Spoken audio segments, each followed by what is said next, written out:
स्त्री का घर इमोशनल कहानी।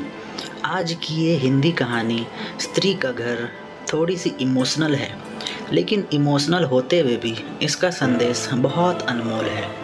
आपकी आंखें थोड़ी नम करने के साथ साथ आपके दिलो दिमाग पर यह कहानी छाप छोड़ जाएंगी, इसलिए इसे एक बार पूरी ज़रूर पढ़िए। तुम्हें कितनी बार बताया है, मेरे तैयार होने से पहले मेरा नाश्ता तैयार हो जाना चाहिए। शादी के 25 सालों बाद भी मुझे क्यों बार बार एक ही बात बतानी पड़ती है? लता, तुम्हें क्या है? तुम तो आराम से घर पर रहोगी, मुझे काम पर जाना पड़ता है। तुम हो कि हमेशा बेवकूफ़ों जैसी हरकत करती हो। अगर तुम यह जानबूझकर करती हो तो याद रखना, मुझसे बुरा कोई नहीं होगा। आज भी प्रशांत का पारा चढ़ा हुआ था। इन कटु शब्दों में अपना गुस्सा उतारते हुए गीला तौलिया कुर्सी पर फेंकते हुए प्रशांत गुस्से से लता की तरफ देखने लगा। लता के लिए प्रशांत का यह बेवजह का गुस्सा कोई नई बात नहीं थी। वह महीने में 3-4 बार ऐसे ही लता पर बरस पड़ता था। पहले पहले लता उसका विरोध किया करती थी, लेकिन जब कई सालों तक प्रशांत में कोई बदलाव नहीं दिखा तो लता ने खुद को ही बदल दिया। अब प्रशांत के कुछ भी कहने से लता को कोई फर्क नहीं पड़ता था। प्रशांत की हर बात वो चुपचाप सिर नीचे झुकाए सुन लेती थी। शादी के पहले 5 साल तक लता ने पूरी कोशिश की थी कि प्रशांत को बदला जाए, लेकिन फालतू का गुस्सा करना और बाद में लता को भला बुरा कहना, यह मानो जैसे उसकी आदत बन गई थी। कोई भी वाद विवाद होता तो प्रशांत सीधा लता को बोल देता, अगर मैं तुम्हें अच्छा नहीं लगता तो क्यों नहीं चली जाती अपने मायके? क्यों रहती हो मेरे साथ? इतना सब कुछ होने के बावजूद लता प्रशांत के साथ रहती थी, क्योंकि उसे अपनी बेटी की फिक्र थी और वह जाती भी तो कहा। अपने बूढ़े हो चुके माँ बाप को इस उम्र में परेशान करना वह नहीं चाहती थी। समाज और लोग क्या कहेंगे, यह भी तो उसे देखना था। वह इतनी पढ़ी लिखी भी तो नहीं थी कि खुद जाकर कोई नौकरी कर सके और अपना और अपनी बेटी का पालन पोषण कर सके। लता को अब अपनी फिक्र नहीं थी, उसको फिक्र थी तो बस अपनी शादी लायक हो रही बेटी की।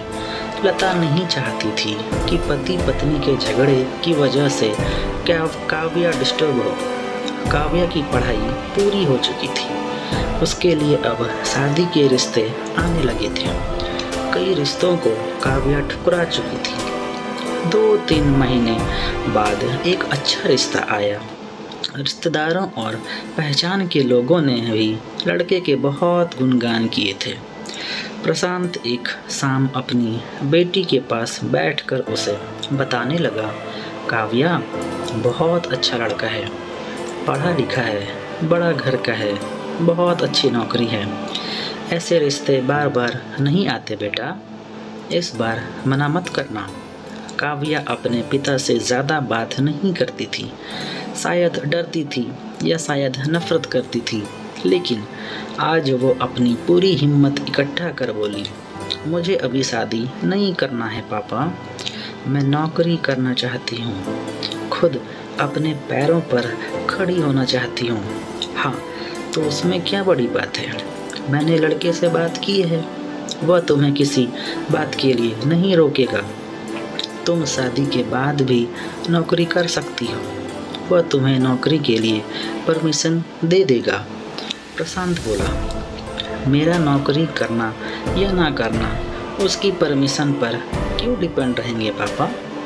काव्या ने पूछा। मैं कह रहा हूँ ना, तुम्हें किसी भी चीज़ की कमी नहीं होगी वहाँ।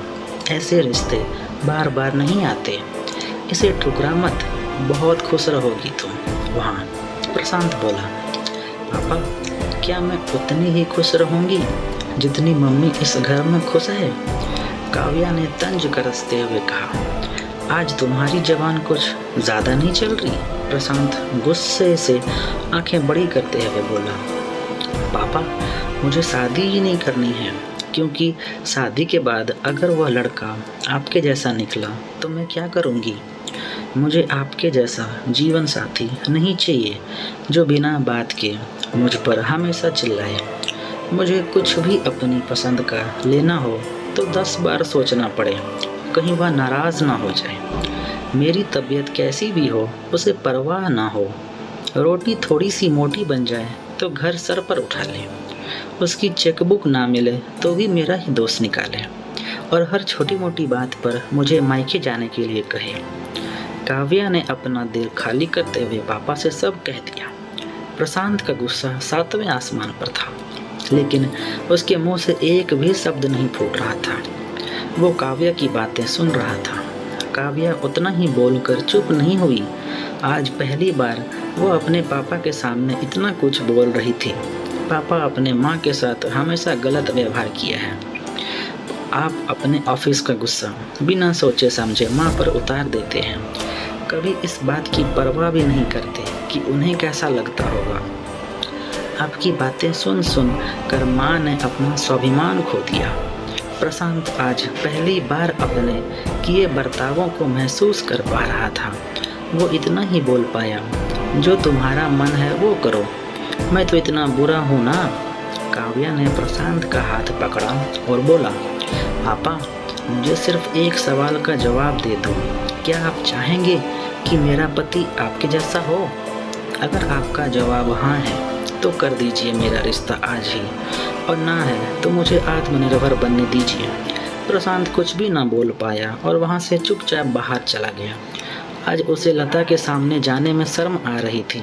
चलते चलते उसकी आंखों से आंसू बह रहे थे। प्रशांत ने आज से अपने आप को बदलने का निश्चय किया। अगले दिन से लता ने अपने पति में काफ़ी बदलाव देखा। वह सोचने लगी कि जो हिम्मत काव्या ने दिखाई है, वो हिम्मत अगर मैं पहले ही दिखा देती तो शायद आज परिस्थिति कुछ और होती। अब काव्या पढ़ लिख कर अच्छी नौकरी करने लगी थी और 3 साल बाद उसके लिए एक अच्छा रिश्ता आया। और उसकी विदाई पर प्रशांत बोला, बेटा तू हमेशा खुश रहेगी क्योंकि तेरा पति तेरा बाप जैसा नहीं है। प्रशांत की यह बात सुनकर लता और काव्या की आंखों से आंसू बहने लगे। दोस्तों, हमारे समाज में औरतों को भले ही देवी का दर्जा दिया जाता है, लेकिन वह स्वतंत्रता नहीं दी जाती जो उन्हें देनी चाहिए। उन्हें बचपन से ही बताया जाता है कि वह पराया धन है। स्कूल से आने में देर हो जाए तो पिटाई मिलती है। मोबाइल पर बातें करते हुए दिख जाए या खिड़की से झांकते हुए दिख जाए तो शक किया जाता है। माँ बाप का घर तुम्हारा नहीं है, पति का घर ही तुम्हारा घर है। जीवन भर यह बातें बता बता कर उन्हें ससुराल भेज दिया जाता है, और एक दिन किसी छोटे मोटे झगड़े में ससुराल वालों से उन्हें सुनना पड़ता है कि इस घर को छोड़ दो और मायके चली जाओ। अब आप ही बताओ दोस्तों, ऐसी स्त्रियों का सच्चा प्यार घर कौन सा? आखिरकार वह किस घर को अपना कहें? आशा करता हूँ कि आपको कहानी पसंद आई होगी। इस पर आपकी क्या राय है प्लीज़ हमें कमेंट करके बताइए। कहानी पसंद आई हो तो लाइक और सब्सक्राइब करना बिल्कुल भी ना भूलें। चैनल पर नए हो तो चैनल को सब्सक्राइब ज़रूर कीजिए। कहानी सुनाने के लिए आपका बहुत बहुत धन्यवाद।